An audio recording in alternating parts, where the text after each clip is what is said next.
എല്ലാം ചെയ്തു കൂട്ടിയിട്ടിപ്പോ അവൾ ആരത്തെ എടുക്കാൻ വന്നിരിക്കുന്നു. ഇനി നീ ചെയ്യേണ്ട എന്താണെന്നറിയോ? ഈ കുടുംബത്തിനെ തീയിടണം.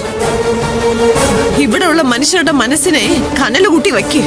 എന്നിട്ട് ഇഞ്ചിഞ്ചായി കൊല്ലണം എല്ലാരെയും. അന്ന് നീ കാണിച്ച ആ ദൈവഭക്തി ഉണ്ടല്ലോ, അതിന്റെ കണക്ക് പറഞ്ഞുകൊണ്ടിരിക്കടി ഈ കുടുംബം. എടി, കോടതി ജാമ്യം തന്നില്ല. ഇനി എന്റെ ഭർത്താവ് കിടക്കേണ്ടത് എവിടെന്നറിയോ? ജയിലില്ല.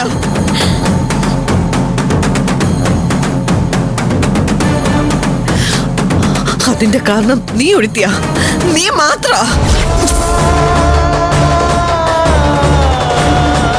നിങ്ങൾക്ക് എന്താ പ്രാന്തുണ്ടോ?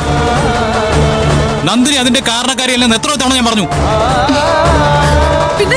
പിന്നെ ആരാടാ കാരണം? ഞാനോ?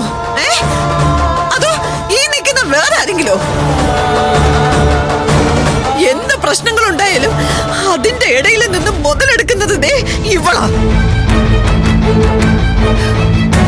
എപ്പോഴാ ഇവള് കേറി വന്നതിന് ശേഷം ഏത് ഫംഗ്ഷനാ മാന്യമായിട്ട് നടന്നിട്ടുള്ളത്? അതെ, സ്വയം അങ്ങ് ചോദിച്ചാ മതി. ഏതെങ്കിലും ഒരു ഫംഗ്ഷൻ മാന്യമായിട്ട് നടത്തിയിട്ടുണ്ടോ നിങ്ങൾ?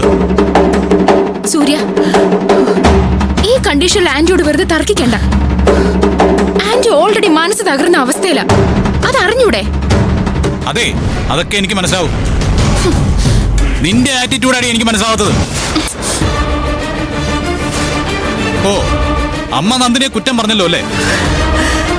അപ്പൊ പക്ഷം ചേർന്ന കാര്യമുണ്ടല്ലോ അല്ലേ? നിങ്ങൾ എന്താ ഈ കാണിക്കുന്നത്? എല്ലാം പറഞ്ഞു ഉറപ്പിച്ചിട്ടല്ലേ നമ്മളിപ്പോ ഇങ്ങോട്ട് വന്നത്? അതെ ആന്റി, അതെ. നമ്മൾ തമ്മിൽ എല്ലാ കാര്യങ്ങളും പറഞ്ഞു. അച്ഛന് വേണ്ടി, നമ്മുടെ കുടുംബത്തിന്റെ അന്തസ്സിന് വേണ്ടി.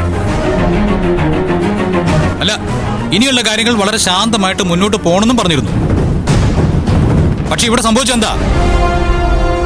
അച്ഛൻ ആരതി എടുക്കാനായിട്ട് നന്ദിനി വന്നിട്ടുണ്ടെങ്കിൽ അത് ന്യായമായ കാര്യമല്ലേ? അതിനെങ്ങനെ പൊട്ടിത്തെറിക്കാൻ ആവശ്യം എന്താ? ഇവന്റെ ഈ ന്യായീകരണങ്ങൾ തുടർന്നുകൊണ്ട് തന്നെ ഇരിക്കും. നിങ്ങൾ അകത്തേക്ക് വരുന്നുണ്ടെങ്കിൽ വാ. ആരതി,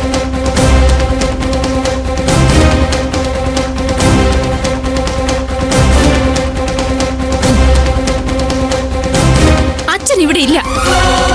കുടുംബത്തിൽ മറ്റുള്ളവരെ സമാധാനിപ്പിക്കേണ്ടത് മകനാ. അത് മറക്കണ്ട.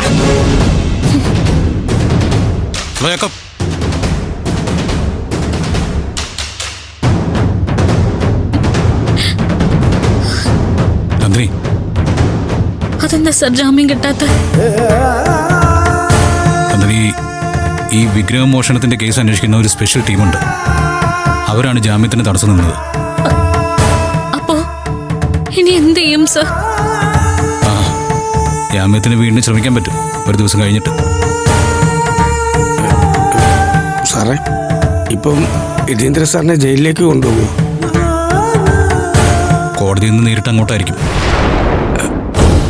ഈശ്വര, എന്റെ സാറ് ജയിലിൽ പോവുക? നിങ്ങൾ തമ്മിൽ കണ്ടോ സർ? എന്തെങ്കിലും പറഞ്ഞായിരുന്നോ? പറഞ്ഞു. താനേ എന്തായാലും അകത്തേക്ക് വാ.